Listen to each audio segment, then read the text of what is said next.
L'expulsion des criminels étrangers était une promesse électorale des conservateurs et depuis une dizaine de jours, le Canada a commencé à renvoyer des ressortissants congolais vers leur pays d'origine. Le danger, selon leur avocat, c'est qu'ils risquent la mort aux mains du régime de Kinshasa. Normand Grondin. Je pense qu'il y a une limite à ne pas franchir et dans ce cas-là, le gouvernement, malheureusement, vient de franchir cette limite-là.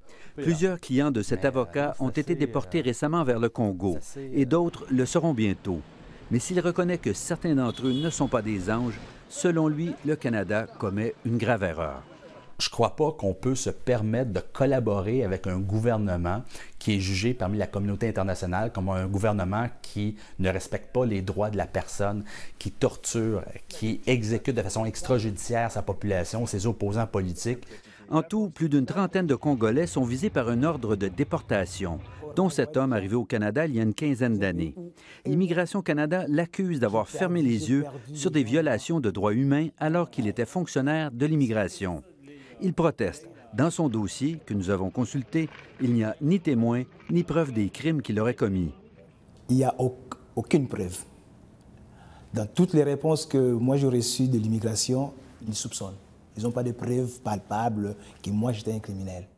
Jean-Marie Moussanga rappelle que le Congo d'aujourd'hui est toujours un pays violent, antidémocratique et qui maltraite les opposants politiques. La plupart de ceux qui vont être expulsés sont aussi des gens qui craignaient et qui voulaient quand même, qui espéraient un changement dans notre pays, qui ont marché dans la rue. C'est sûr que le retour va être fatal. L'avocat Stewart Isvanfi partage son inquiétude et s'interroge sur le sort qui attend les deux anciens fonctionnaires qu'il représente.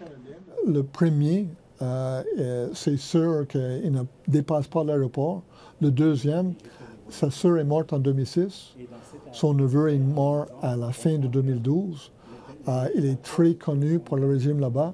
C'est vraiment le pire qui les attend si on était pour le déporter.